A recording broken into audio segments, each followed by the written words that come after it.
NDA ஒரு mega கூட்டணியை அமைத்திருக்கிறதா? அந்த கட்சியில் சிறிய அளவில் வாக்கு சதவீதம் இருக்கக்கூடிய கட்சிகள் கூட மேடையேறக்கூடிய ஒரு சூழலில் பல முக்கியமான கட்சிகள் இன்னும் இடம்பெறலை அப்படிங்கிறதையும் நம்ம பார்க்க முடிகிறது. நம்முடன் மூத்த பத்திரிகையாளர் திரு ஷபீர் அகமது இணைகிறார். வணக்கம் திரு ஷபீர், நீங்கள் எப்படி பார்க்குறீங்க இந்த கூட்டத்தை, இன்னைக்கு நடக்கக்கூடிய கூட்டத்தை?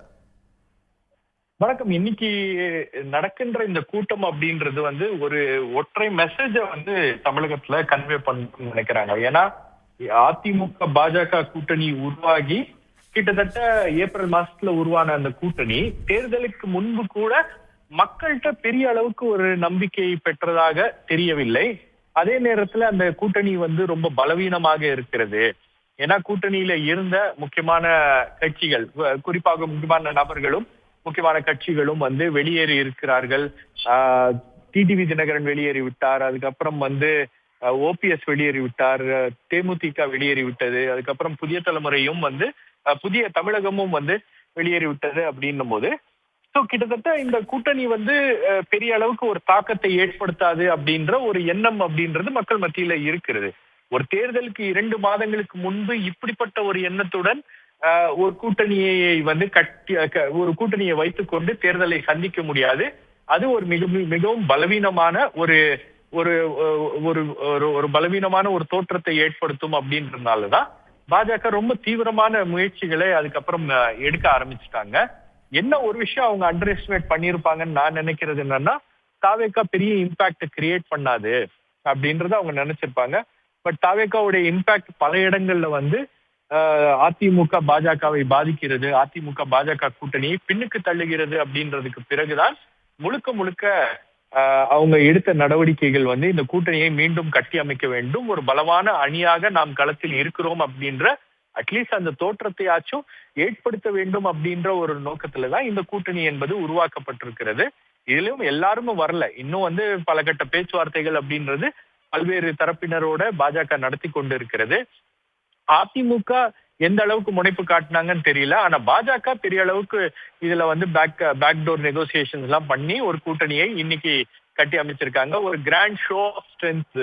அதாவது தமிழ்நாட்டுல என்டிஏ, குறிப்பாக பாஜக ஒரு கீ பிளேயரா இருக்கு அப்படின்ற அந்த பிம்பத்தை ஏற்படுத்த வேண்டும், அந்த தோற்றத்தை கொடுக்க வேண்டும் அப்படின்றதுனால்தான் பிரதமருடைய மேடையிலேயே எல்லா கட்சி தலைவர்களையும் ஒன்றிணைப்பது, அவர்களுடன் பிரதமர் அமர்ந்து தமிழகத்துல ஒரு மெசேஜ கன்வே பண்ணணும்னு நினைக்கிறாரு. இனி களம் என்பது அதிமுக, என்டிஏ மற்றும் திமுக இடையே தான். தாவேகா என்ற புதிய கட்சிக்கெல்லாம் ஒரு பெரிய வாய்ப்பு இல்லை. அவங்களுடைய ஆப்ஷன்ஸை லிமிட் பண்றாங்க. தாவேகாவை ஐசோலேட் பண்ணும் அப்படின்ற அந்த திட்டத்தோட இருதுருவ அரசியல், மறுபடியும் அதிமுக திமுக என்பதுதான் களம் அப்படின்ற அந்த விஷயத்த மறுபடியும் ப்ரொஜெக்ட் பண்ணும் அப்படின்றதுல ரொம்ப தீவிரமா இருக்காங்கன்னு நினைக்கிறேன். சோ அதுதான் இந்த கூட்டத்துக்கு இவ்வளவு முக்கியத்துவம் கொடுத்து பிரதமருடைய வருகையின் போது டிடிவி தினகரன், இபிஎஸ் மற்ற எல்லோரும் அந்த மேடையில இருக்க வேண்டும் அப்படின்ற அந்த மாதிரி அதை டிசைன் பண்ணியிருக்காங்க. நாம கடந்த சில ஆண்டுகளுக்கு முன்பு ராஜ்பவன்ல பார்த்த காட்சிகள் இருக்கு இல்லையா? அதாவது தர்ம யுத்தத்துக்கு பிறகு ஓபிஎஸ் இபிஎஸ் உடன் கைகோர்த்து கொண்டு அப்போதைய கவர்னர் வித்யாசாகர் ராவ் அதை அந்த ஒரு நடவடிக்கையை முன்னின்று நடத்தி வைத்தார் இல்லையா? ஒரு இணைப்பு விழாவை நடத்தி வைத்தார் இல்லையா? அதே மாதிரி ஒரு இணைப்பு விழாவை இன்று பிரதமர் நடத்தி வைப்பார். டிடிவி தினகரன் மற்றும் இபிஎஸ் ஒருவரை ஒருவர் கை கொடுத்து கொண்டு இந்த கூட்டணியில் எல்லாமே சரியாக இருக்கிறது, எங்களுடைய இலக்கு என்பது திமுகவை வீழ்த்துவதுதான் அப்படின்ற அந்த காட்சிகளும் மீண்டும் அரங்கேறக்கூடிய ஒரு நிகழ்வு என்பது இன்னைக்கு நடக்க இருக்கிறது. அது மட்டும் இல்லாம உங்களுக்கு மற்ற பல கட்சிகளுடைய இவங்க பேசிக்கிட்டு இருக்காங்க. ஆனா தேமுதிக இன்னும் கமிட் பண்ணல. அதே மாதிரி நாம் தமிழர் கட்சி வரை பாஜக பேச்சுவார்த்தை நடத்தி இருக்கிறது, கூட்டணிக்குள் கொண்டு வர வேண்டும் அப்படின்னு. சோ இது எல்லாமே அவங்க இன்னும் அந்த முயற்சிகளை கைவிடாமல் அந்த முயற்சிகள் தொடர்ந்து நடந்து கொண்டு இருக்கிறது. ஆனால் இன்னைக்கு இந்த கூட்டம் எப்படின்றது ஒரு என்டிஏவுடைய ஒரு ஷோ ஆஃப் ஸ்ட்ரென்த்தா இருக்கணும் அப்படின்றது தான் அவர்களுடைய பிரதான நோக்கமாக இருக்கிறது. அதை கன்வே பண்ணும் அப்படின்றது தான் இந்த கூட்டத்தின் வாயிலாக தமிழக மக்களுக்கு பாஜக மற்றும் அதிமுக சொல்லக்கூடிய ஒரு மெசேஜா இருக்கு. அதாவது இன்னும் இந்த தேர்தல் களம் என்பது டிஎம்கேக்கு ஒரு கேக் வாக் கிடையாது. நாம ஒரு பலம் வாய்ந்த அணியாக இங்கு ஒருங்கிணைத்து திமுகவை வீழ்த்துவதற்கான அத்தனை வியூகங்களையும் நாங்கள் வைத்திருக்கிறோம் அப்படின்ற ஒரு விஷயத்த கன்வே பண்ணணும் அப்படின்னு நினைக்கிறாங்க. அதனுடைய அதுதான் இந்த கூட்டத்துடைய ஒரு மிக முக்கியமான ஒரு அஜெண்டாவாக இருக்கிறது. கடந்த கால அதிமுக நம்ம பார்க்கும்போது அதிமுக முன்னெடுத்த கூட்டங்கள், அதிமுக தலைமையின் கீழான கூட்டங்கள் இப்படி நம்ம பார்த்துருக்கோம். மத்திய அமைச்சர்களே ஜெயலலிதா அவர்களை சந்திக்க முடியாமல் போன விஷயத்தை நம்ம பார்த்துருக்கோம். ஆனால் இப்போ இந்த கூட்டணியை முன்னெடுக்கிறதே பாஜக தான் அப்படிங்கிறது எடப்பாடி பழனிசாமிக்கு அரசியல் மேடையில் எப்படிப்பட்ட ஒரு முக்கியத்துவத்தை கொடுக்கும்? அவங்க ஸ்டேஜில் பேனரில் மோடி அவர்களுக்கு நிகராக எடப்பாடி படத்தை பயன்படுத்துகிறாங்க. அதுவே ஒரு முக்கியத்துவமா, இல்லை அங்கே முன்கை எடுக்கிறது பாஜக தானா? இல்ல, நீங்க சொன்ன ஒரு பாயிண்ட் ரொம்ப கரெக்ட். கடந்த காலங்கள்ல அம்மையார் ஜெயலலிதா இருக்கும் போது தமிழகத்துக்கு தான் அது பிரதமராக இருந்தாலும் சரி, வேற எந்த கட்சி தலைவராக இருந்தாலும் சரி, அவங்க போயஸ் கார்டனுக்கு கூட்டணி என்பது போயஸ் கார்டன் வாசலில் தீர்மானிக்கப்படும். அந்த அளவுக்கு அதிமுக என்ற ஒரு அமைப்பு ரொம்ப பவர்ஃபுல்லா இருந்த காலகட்டம் இன்று போய் முழுக்க முழுக்க அதிமுக என்ற ஒரு கட்சி இன்னைக்கு பாஜகவுடைய கண்ட்ரோல்ல இருக்கு அப்படின்ற ஒரு தோற்றத்தை அது வலுவாக ஏற்படுத்தி விட்டது.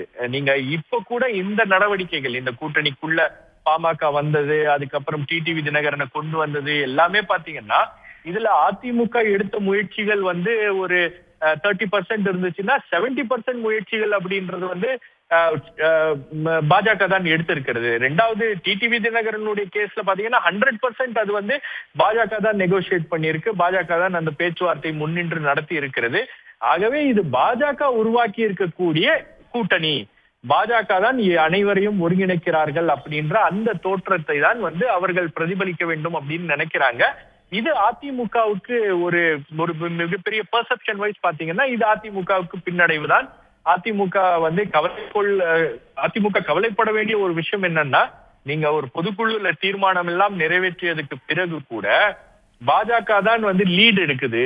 கூட்டணி விஷயங்களாக இருக்கட்டும், மற்ற விஷயங்களாக இருக்கட்டும். நீங்க ஒரு விஷயம் நீங்க கவனிக்கணும், தமிழகத்துல அதிமுக தான் இந்த கூட்டணியை முன்னின்று அவர்கள் தான் வழி நடத்த போகிறார்கள் அப்படின்னா இந்த கூட்டணிக்கான முதல் கூட்டமே அதிமுக மேடையாக இருக்க வேண்டுமே தவிர பாஜகவுடைய மேடையாக அது இருக்கக்கூடாது.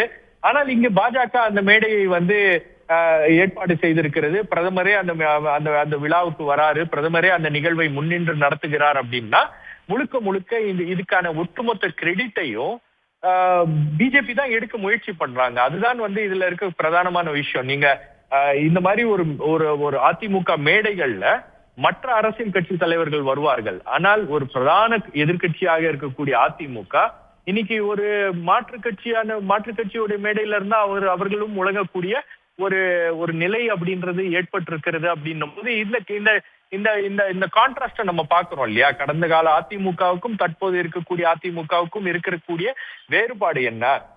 இப்ப இருக்கக்கூடிய அதிமுக முழுக்க முழுக்க பிஜேபியோட கண்ட்ரோல்ல இருக்கு அப்படின்றதுதான் இதுல ரொம்ப ஸ்ட்ராங்கா நமக்கு கிடைக்கக்கூடிய ஒரு மெசேஜாக இருக்கிறது. ஏன்னா நியாயப்படி பாத்தீங்கன்னா அதிமுக தான் பெரிய கட்சி, அதிமுக தான் இந்த கூட்டணியை வழி நடத்துகிறது அப்படின்னும் போது இந்த மேடை என்பது அதிமுகவுடைய மேடையாக இருக்க வேண்டும். இந்த மேடைக்கு பிரதமரை அவர்கள் அழைத்திருக்க வேண்டும், மற்ற பாஜக தலைவர்களை அவர்கள் அழைத்திருக்க வேண்டும். ஆனா இங்க லீட் எடுக்கிறது பாஜக தான் அப்படின்னும் போது இதுதான் அப்போதைய அதிமுகவுக்கும் தற்போதைய நடந்து கொண்டிருக்கக்கூடிய இந்த விஷயங்களுக்கும் இருக்கக்கூடிய ஒரு மிகப்பெரிய அரசியல் வேறுபாடு. இதுலயே அதிமுக கூட்டணிக்குள்ளேயே ஒரு பலவீனம் வாய்ந்த ஒரு அமைப்பாக அது இருக்கிறது, அல்லது அந்த பலவீனம் வாய்ந்த ஒரு அமைப்பாக அதை மாற்றி இருக்கிறார்கள் அப்படின்றதும் நமக்கு ரொம்ப கிளியரா தெரியுது. உடனுக்குடன் செய்திகளை தெரிந்து கொள்ள சன் நியூஸ் பெல் ஐகானை கிளிக் பண்ணுங்க.